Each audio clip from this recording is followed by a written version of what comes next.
Hi, welcome to I Tried to Eat My Phone. I am Karen Jaworski, and I am joined today by my good friend John. And John and I are going to talk about travel today. John is a very impressive photographer, and his travels have taken him to many places that I've lived vicariously through on Facebook. Um, I will ask you, as a photographer, too, what is there a place that you've been to or a vista that like just took your breath away? What do you think of when you think you just went, whoa, this is Yeah, amazing?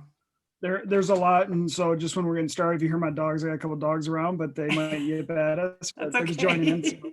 yeah, no, I love to travel, and started off when I was a young kid traveling, and just kind of caught the bug. And there's a lot of vistas that I've loved. I mean, I could name 100, but if there's a couple that just pop into my mind. One is the Monument Valley out in Utah, Arizona area. Just as gorgeous. Basically, a lot of movies, a lot of westerns have been shot there. There's one part that's kind of famous for John Wayne shooting a movie there, and they call it John Wayne Point. Actually, they call it after the director. Ford is his last name, and it's just this gorgeous view.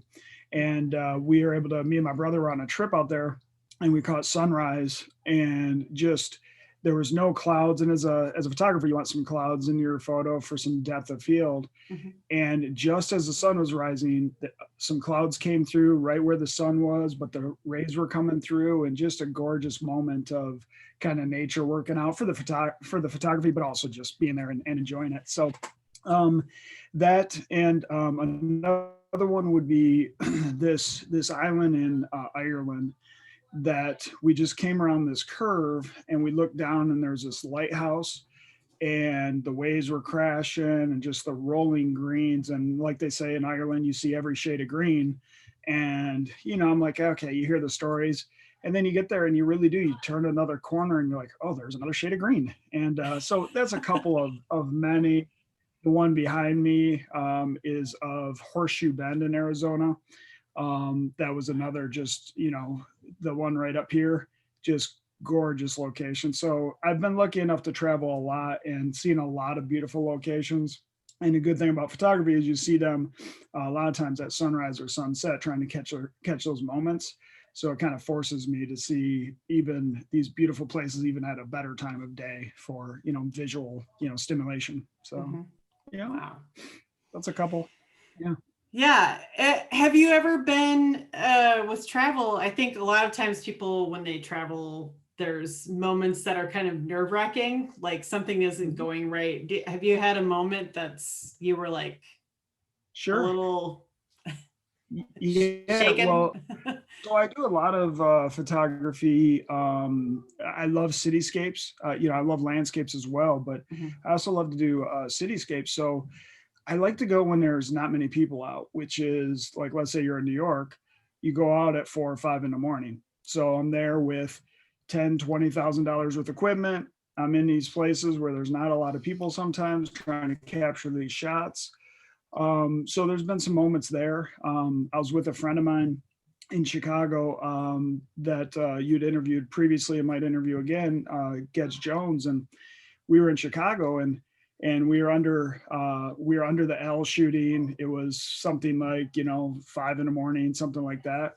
And just had some people. They didn't come up to me, but they came up to him, and I could tell it was just one of those situations where something could have happened. So I went over right away, and at the time I was about 410 pounds. I lost some weight, but I was a big guy, and I just went over and said, "Hey, back off," and they did. And so there's been situations like that, and then there's also situations where it has nothing to do with people, but like once again the photo behind me there, it's there's no guardrails or anything, so you walk right up to the cliffs.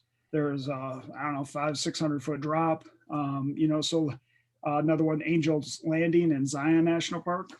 You're walking up this trail that has just these chains, and there's 1,500-foot drops on each side. So, Okay. kind of a combination between nature and sometimes people.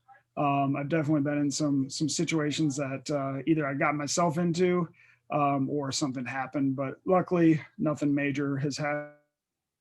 You just Yeah. got to be aware of your surroundings and whether that's hiking or with people. So, I that remember kind of adds to seeing the that, excitement. like that bridge in Zion, like that was kind of our thing when we were kids. Like we took our conversion van and my dad, Mhm. like we drove to all these places. And Nice. I do remember watching people go across that Zion. I mean, I still now like out here, like if I get close to the edge of like a bridge or something, I'm like, okay, that's good enough. Like, we don't need to, No closer, no closer. yeah.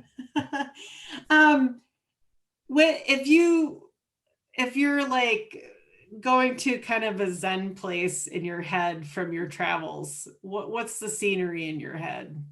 Like, where do you picture So yourself? yeah, so I would say um, that could be a lot of different places. But what I do is I've explained this before is that when I'm in these locations and I'm capturing the moment, the rest of my life and world is kind of not there. I'm focused Mhm. on that moment. So it could be something as chaotic as Times Square with thousands of people around and cars honking.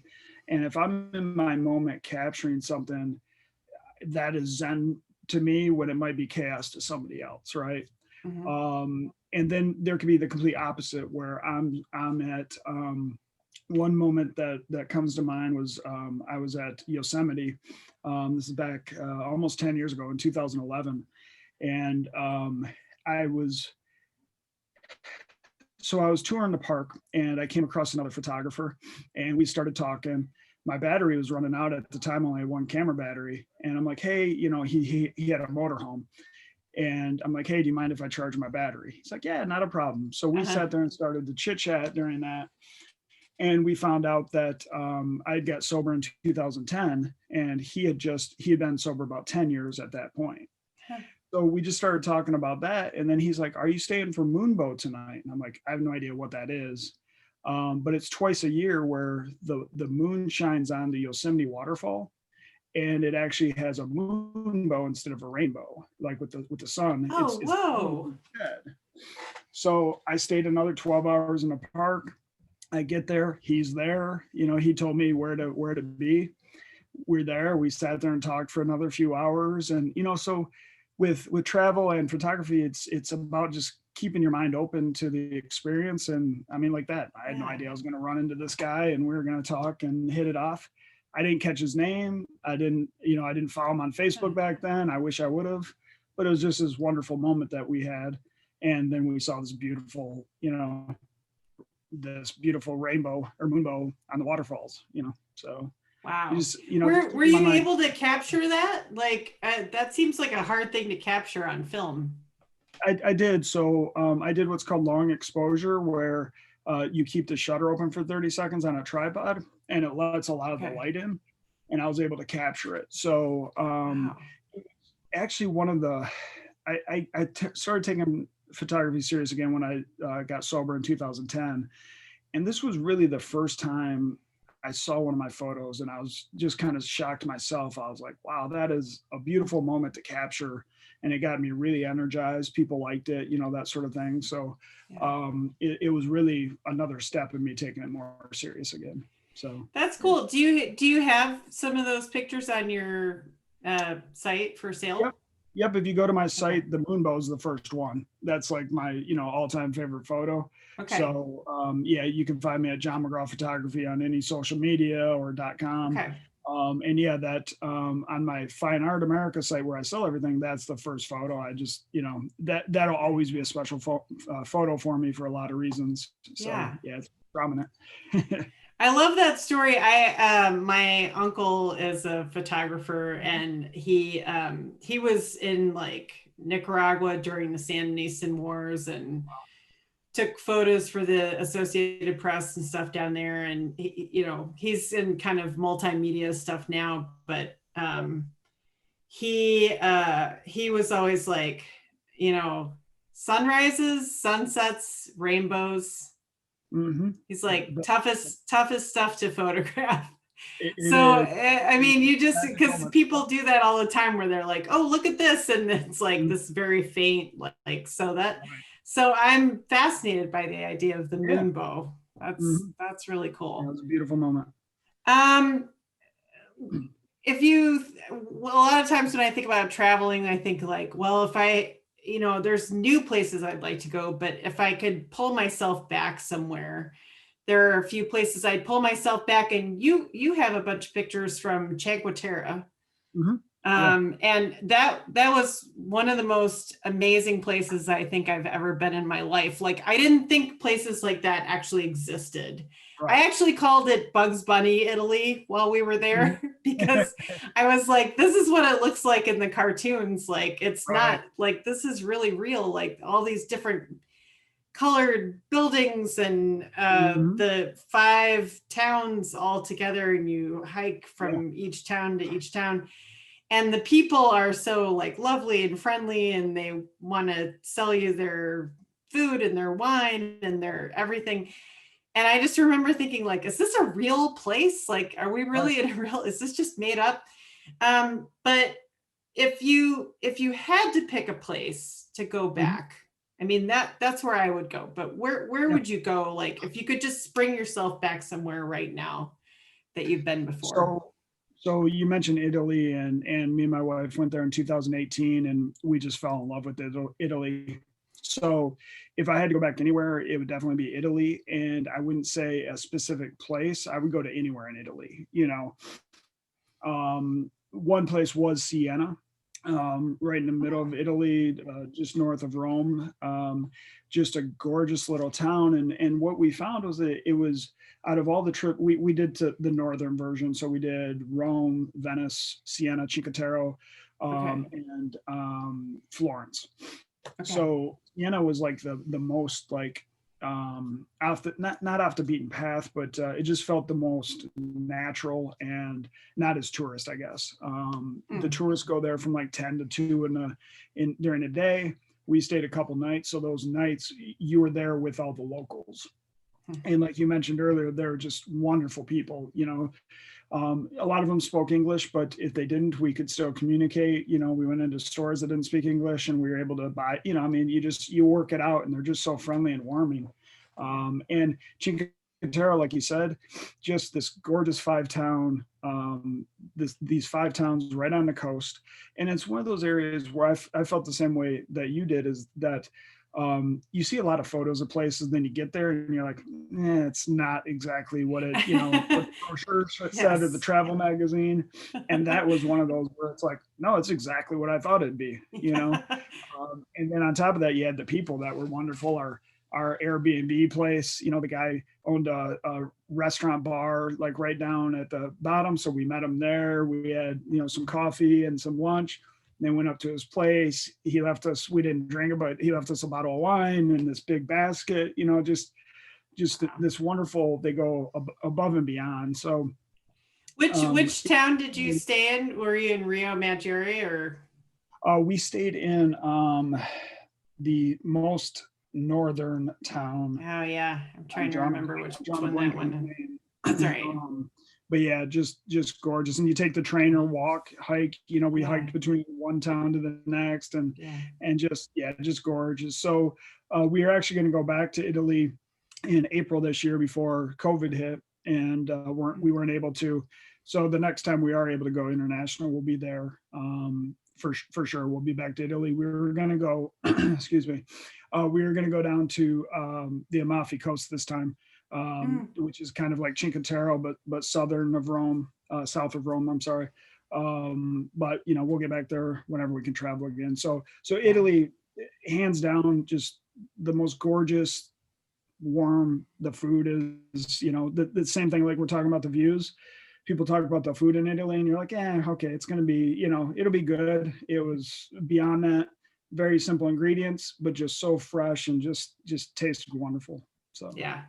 Yeah. Yeah, I mean, I imagine you more than anyone, but being there so close in proximity and time to the pandemic, like, I mean, Italy was hit so hard. It's gotta be hard not to think of all the people that you met there and, what they were going through. And obviously, I 100%. think maybe they're more worried about us now, but Sure. that, Yeah. that was really tough to watch them go through that. Yeah, me and my wife talked about it, the all these wonderful people that we met, and did they, a lot of them were elderly, did they make it and that sort of thing, Right. and or just what are they going through, like we are here with economics and nobody being able to travel there for, still really. So how hard are they getting hit? And they were already, hurting before, the economy there is really a lot of the younger people are leaving, so Mhm. the country's getting older, just generalizing, and so yeah, you wonder how it's gonna look the next time we're there, and how they're gonna be. But Right. that's a good Yeah. thing about traveling too, is that we're all the same, essentially. Yeah. They're good people there, they're bad people, but you go places, all over the world, and they'll welcome you in, and it's just, we feel like we're so different, but we're not, Yeah. and when it comes down to it, we're all similar. Yeah. Yeah. I mean, if you had to pick a place that you haven't been yet, that if you picked your dream place to go, where would you want to go that you haven't been? So one of the big ones on my list is Iceland.